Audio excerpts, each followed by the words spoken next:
Have you ever wondered how does tax evasion work and what can be done by the state to stop it? Today, Elias, Juan and I are going to provide you with some answers drawn from a paper describing the Colombian case. The paper is entitled Can Wealth Taxation Work in Developing Countries? Quasi-Experimental Evidence from Colombia and was written by Juliana Londoño and Javier Ávila. Londoño is an assistant professor of economics at UCLA and a research fellow at the National Bureau for Economic Research. Javier Ávila is a researcher at the Directory of National Taxation, which is basically the Colombian institution dedicated to tax collection. In this paper, the authors discuss individual responses to wealth taxes in Colombia, as well as the different enforcement strategies implemented by the state.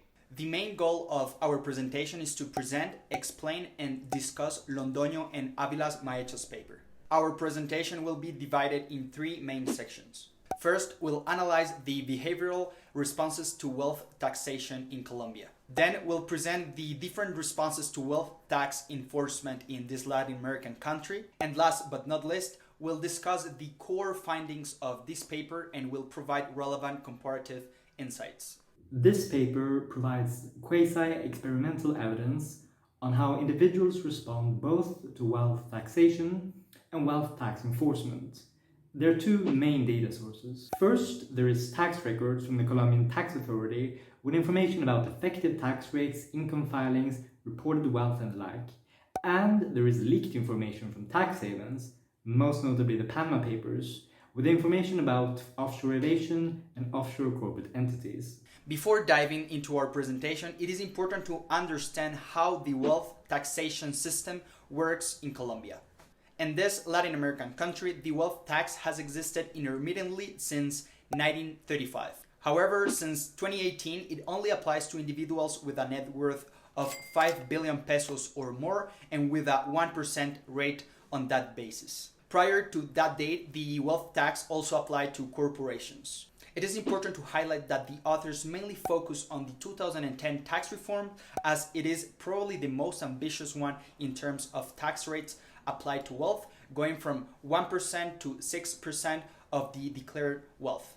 Before explaining the main arguments of the paper, it is also important to mention a few facts about income inequality in Colombia. Colombia is a country with huge inequalities. The richest 10% of the population, that is the 4.8 million Colombians with the highest income, receive incomes that are 33 times higher than those received by the poorest 10%.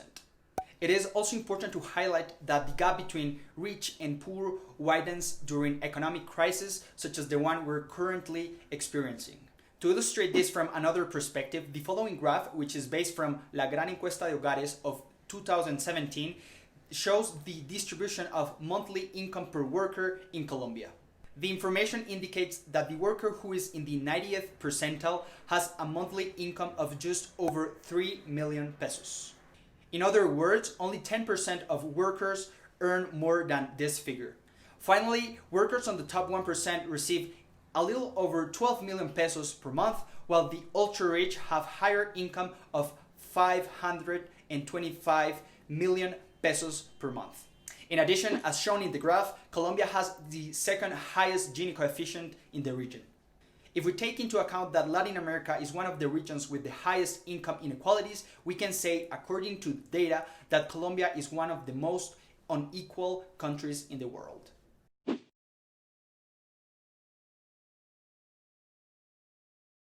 Let's speak about how, according to the authors, the wealthier Colombians respond to wealth taxes across the years. This graph shows the density of tax filers by increasing levels of net worth in 2010. The two red dotted lines correspond to the first two notches of 1 and 2 billion pesos, from where 1% and 1.4% taxes are applied respectively. The blue curve represents the distribution of reported net worth in 2010, and the gray curve represents this distribution in 2009, serving as a counterfactual. As we can see, while the gray curve seems to have a progressive evolution, the blue curve has two abrupt rises just before the tax notches. Yes, you got it. This graph is an eloquent way to show that from one year to another, there has been a sudden bunching of people declaring just a bit less than 1 and 2 billion pesos as their net worth. Authors claim that this phenomena is not accidental and that a big part of these bunches are misreporting their net worth to avoid tax notches. The behavioral reasoning behind this phenomena is relatively simple. Following their analysis, we can elaborate a utility equation as this one. To the left, we have the utility of evading, which is composed by the benefits of not reporting the whole worth, minus the cost of misreporting, and the possibility of having a sanction for doing this. And to the right, we have the utility of compliance, which includes the benefits from not spending the money in misreporting wealth, but also the costs of paying the whole tax. If the utility of misreporting is higher than the utility of paying the tax, with all the risks that this might incur, then we can expect that the agents will be eager to do it. On the contrary, if it's better for them to pay the tax because it's cheaper or riskless, then they might be more inclined towards compliance. As this tax is abrupt and not progressive, authors claim that the people that are just after the tax notch have very high incentives or trying to bunch below the tax notch, calling this almost a dominated decision. If we go back to the graph, we can certify this phenomenon by observing that there is a huge gap below the counterfactual curve. To quantify these bunching dynamics, authors call B the bunching area and compute it with the following formula. As a way to have good insights on the 2010 bunching dynamics, Londoño and Ávila elaborate a counterfactual estimation curve, with the grey line representing how the situation would have been without the tax notches. First, they observe that the bunching zone is 4.9 times the average height of the counterfactual density beneath. Second, they report that the marginal buncher, so the richest person to have gone below the tax notch, would have reported 20% more wealth under a smoother tax system. Third, they posit that elasticity is equal to 2, which means that a 1% increase in the net of tax rate raises reported wealth by 2%. So basically, the richer you are after paying taxes, the more you report them. In the second notch, they find that B is 4.3 times higher than the counterfactual density.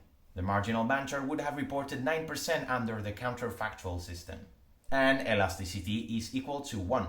Another relevant conclusion is drawn for the data once they compare it with the 2003, 2006 and 2014 tax reforms. In fact, it seems that the more the tax reforms are supposed to endure, the more the agents react aggressively in comparison with shorter tax reforms.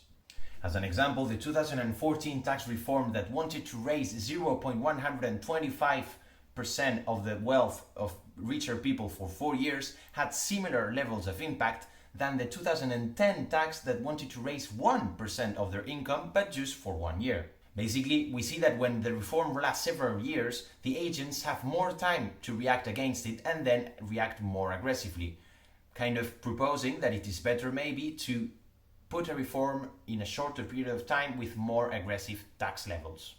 You might have asked yourself sometimes, how does tax evasion work in practice? This paper provides answers for the Colombian case. If you are Colombian, please do not try this at home. In fact, the authors find out what types of techniques are most frequently used by evaders to provide a misleading report of their wealth. But how do the authors know this? The answer is very simple. By consulting third-party reports. Those are not the evaders' direct wealth report to the state, but some records made by third-party private or public institutions acknowledging the acquisition of some foreign assets by evaders and contrasting them with the official wealth reports. To better identify how misreporting works, they divide taxable wealth in 6 types of assets. Among them, they find that it is inventories, so the production stock of private businesses, that it is the most discordant between third-party records and official declarations, meaning, of course, that it is underreported in the later. The reason for this is that inventory tracking by fiscal institutions happens to be very weak in Colombia in comparison with the other types of assets. Consequently, the possibility of being caught when misreporting them is quite small. As a second major evading technique, the authors point at liabilities or debts misreporting by the wealthier agents. As a reminder, having a debt is considered in some cases as negative money by the fiscal authority. So the more debt you have, the less you need to pay in taxes. As a result, the authors find that many agents engage in artificial liabilities or debt with their friends or relatives. So they can report this transaction as a liability and be entitled to less tax payments. Finally, the paper points at a last misreporting strategy: Panama. Panama is a favored tax haven for rich Colombians due to its geographic proximity, the use of Spanish, and its political stability. The authors have conducted an extensive study of the Panama Papers in order to clarify the extent and composition of offshore tax evasion. In fact, this happens to be the primary method of tax evasion among the very wealthy in Colombia. By looking at the people explicitly named in these documents, the authors find that these people are often part of the bunching regions below the tax notches in the Colombian tax system. Furthermore, the authors find immediate reactions to announcements of tax reforms in terms of offshore tax evasion by looking at the evolution of the creation of new corporate entities in Panama. In this graph, the red line represents the announcement of the 2010 tax reform by the newly elected government. As we can observe, as the tax rate increases, there is a massive spike in the creation of offshore corporate entities, revealing an eloquent behavioral response to the 2010 tax reform. Finally, in an effort to quantify how much tax revenue was lost by the Colombian state when trying to implement a higher tax rate, Londoño and Ávila find that the totality of all these misreporting and evasion techniques caused a 20% loss in expected tax revenue for the year of 2010. That's right, 1/5 of additional revenue owed to the state in the year of 2010 was effectively stolen by the moneyed class of Colombia.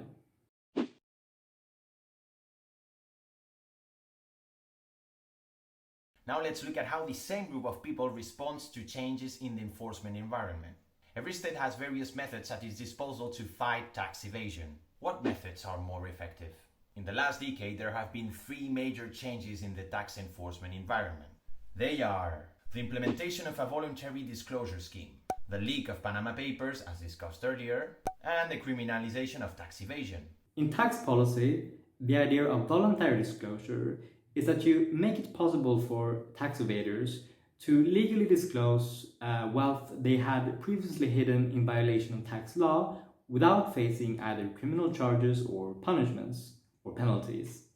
If you let them do so, they will do so, rather than keep on hiding their wealth and risk punishment in the future. This policy has been tried in many countries. In Colombia, it was especially generous because tax evaders did not have to pay any taxes retroactively. Before examining the impacts of this disclosure program, it is instructive to look at the people who participated in it, who they are and what they were hiding. As a matter of fact, folks belonging to the richest 1/100th of 1% of the Colombian distribution of wealth were 55 times more likely to be in the program that is to disclose previously illegally hidden wealth than people simply belonging to the top 5%. All in all, 40% of the richest 1/100th of 1% of Colombians were tax evaders participating in the voluntary disclosure program.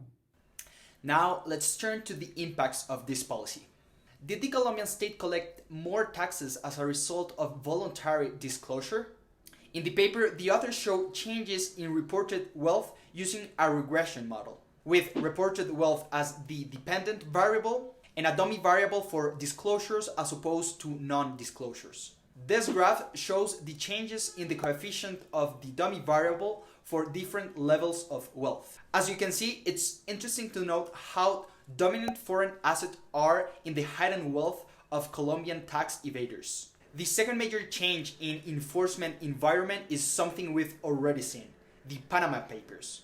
With the publication of the Panama Papers, a lot of Colombian tax evaders were exposed en flagrant délit, as we say in French. Now, you might believe when the veil of secrecy was lifted, the Colombian elite followed a chilling effect that raised the wealth reporting in general. The paper uses an OLS regression to see whether this was the case. However, except for the individuals directly exposed in the Panama Papers, the authors did not find such a correlation.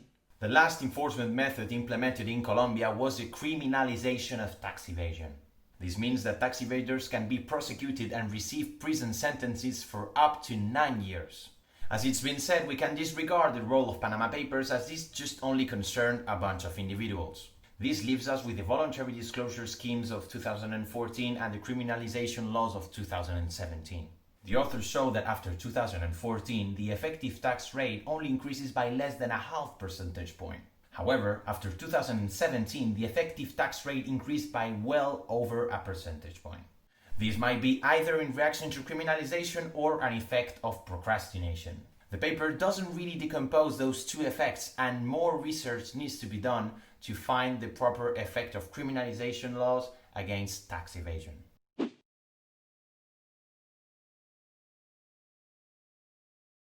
Let's now discuss the implications of the author's findings from the perspective of tax progressivity and wealth inequality. First, this paper contributes to the empirical literature on behavioral responses to wealth taxes. By including the introduction of wealth taxation, as well as small and large changes in the wealth tax rate, the authors provide an innovative approach to study the responsive across wealth distribution. Even though this study focuses on the Colombian scenario, the author's finding could be relevant to the discussion of responses to wealth taxation in OECD countries, because offshore wealth management is an industry that benefits the global elite. Another interesting aspect of this paper is that it examines the behavior of high net worth individuals, which is an understudied population that is key for the design and evaluation of redistributive fiscal policies. It is also further interesting to see how the penalties associated with the voluntary disclosure program in 2010 further raised the effective tax rate from 1.4% to 2.6% for the wealthiest, 0.01%. Another interesting aspect is that in Colombia, the overall progressivity of the tax system improved as a result of both wealth taxation and its better enforcement. In conjunction, these efforts appear to have been an effective way to reduce evasion and generate more revenue for the wealthiest tax filers. Finally, given that the authors estimate that the top 1% has 40.6% of the total wealth in Colombia, this paper confirms that Colombia is one of the most unequal countries in the world. A further conclusion that we all need to pay attention to is that some individuals responded to wealth taxes by hiding assets offshore. Based on their analysis and further literature, the authors estimate that the unreported offshore wealth in Colombia is between 9 and 15% of GDP, which is a lot. Therefore, as argued by the authors, offshore wealth owned by Colombians, both reported and unreported, is higher than the equivalent shares owned by Americans, French, and Germans. Well, guys, this is the end of our presentation. We hope you all enjoy it. Please feel free to ask as many questions you have. We'd love to discuss with you. And yeah, so we hope you all are staying positive, testing negative, and we hope to see you soon. Bye.